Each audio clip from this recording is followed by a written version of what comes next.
Friends, இன்றைக்கி next ஸ்ட்ரெச்சில் என்ன stretch பார்க்க போகிறோம் அப்படின்னு பார்த்தீங்கன்னா, பாருங்கள், சைடில் பெண்ட் பண்ணிவிட்டு ஸ்ட்ரெச் பண்ணணும். ஓகேங்களா? ஃபஸ்ட்டு ரைட் சைடில், அதுக்கப்புறம் லெஃப்ட் சைடில். ஸோ ஹோல்ட் பண்ணும்போது வந்து பார்த்திங்கன்னா ஒரு 15 செகண்ட்ஸ் வந்து ஹோல்ட் பண்ணலாம். மினிமமாக நான் ஸ்டார்டிங்கில் இப்போ தான் ஃபர்ஸ்ட் டைம் பண்ணுறேன் அப்படின்னீங்கன்னா 10 செகண்ட்ஸ் ஹோல்ட் பண்ணலாம். அதுக்கப்புறம் அகெயின் நீங்கள் ரிப்பீட் பண்ணிக்கலாம். ஸோ இது வந்து பண்ணுறதால வந்து பார்த்திங்கன்னா அகெயின் நெக்கை சுற்றி இருக்கிற மசில்ஸ் எல்லாமே வந்து ஃப்ரீ ஆகும். ஜாயிண்ட் ரொம்ப வந்து பார்த்திங்கன்னா நரிஷ்டாக ஃபீல் பண்ணும். ஸ்டிஃப்னஸ் வந்து ஃபார்ம் ஆகாதுங்க. ஸோ கண்டிப்பாக ட்ரை பண்ணிவிட்டு ஃபீட்பேக் வந்து ஷேர் பண்ணுங்கள் எப்படி இருக்குது அப்படின்னு சொல்லிட்டு.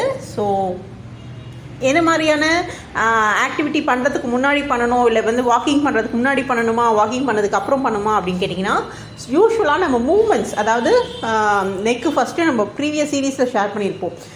தலையை வந்து மேல் பக்கமாக தூக்கிட்டு கீழ் பக்கமாக இறக்குறது, அதுக்கப்புறம் ரைட் சைட் லெஃப்ட் சைட் பார்க்குறது, அதுக்கப்புறம் செமி சர்க்கிள் ரொட்டேஷன், அது எல்லாமே வந்து பார்த்திங்கன்னா வாக்கிங்கோ இல்லை வந்து நம்ம ஏதாவது ஒரு ஃப்ளோர் எக்ஸசைஸோ பண்ணுறதுக்கு முன்னாடி பண்ணுறது. நான் வந்து வாக்கிங் முடிச்சிட்டேன், ஒரு 20 மினிட்ஸ் ஆஃப் வாக்கிங் முடிச்சிட்டேன், இல்லை ஒரு 1 ஹவர் ஆஃப் வாக்கிங் முடிச்சிட்டேன், அவ்வளோதானா அப்படின்னு கேட்கும்போது அந்த லாஸ்ட் ஃபினிஷிங், அதாவது உங்களுடைய எக்ஸசைஸ்க்கு அப்புறம் நீங்கள் பண்ண வேண்டியது தான் இந்த ஸ்ட்ரெச்சஸ் எல்லாமே.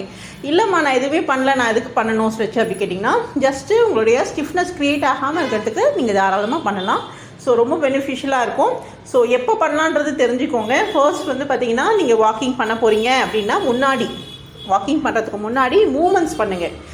மூமெண்ட்ஸ்னால் தலை மேலே பக்கம் வந்து கீழ்ப்பக்கம் ஆட்டுறது, அதுக்கப்புறம் ரைட் டு லெஃப்ட் டேர்ன் பண்ணுறது, செமி சர்க்கிள் ரொட்டேஷன் பண்ணுறது, அது எல்லாமே மூமெண்ட்ஸ். ஒன்ஸ் எல்லாமே கம்ப்ளீட் பண்ணிட்டேன், அவ்வளோதானா ஃபினிஷிங் டச் வேணுமே அப்படின்றதுக்காக இந்த ஸ்ட்ரெச் பண்ணுறதால என்ன யூஸ் அப்படின்றது ப்ரீவியஸ் சீரீஸில் நம்ம நிறைய வாட்டி ஷேர் பண்ணியிருக்கோம். இருந்தாலும் அகெயின் நான் ரிப்பீட் பண்ணுறேன்.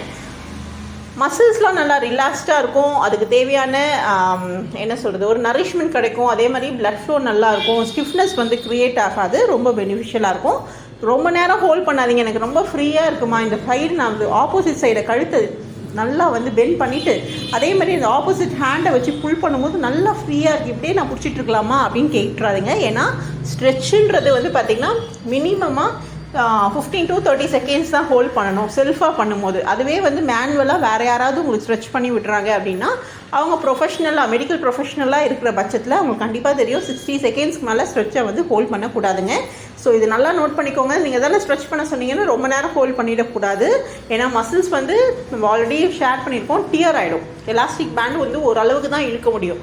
ஓரளவுக்கு மேலே அதை இழுத்தா என்ன ஆகும், கிழிஞ்சிடும் இல்லைங்களா? ஸோ அதனால் ஸ்ட்ரெச் வந்து ரொம்ப ப்ராப்பராக செல்ஃப் ஸ்ட்ரெச்சஸ்லாம் பண்ணும்போது மினிமம் கவுண்ட்ஸ் பண்ணுறது தான் ரொம்ப பெனிஃபிஷியலாக இருக்கும்.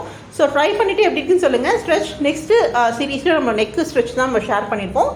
So stay connected. தேங்க்யூ.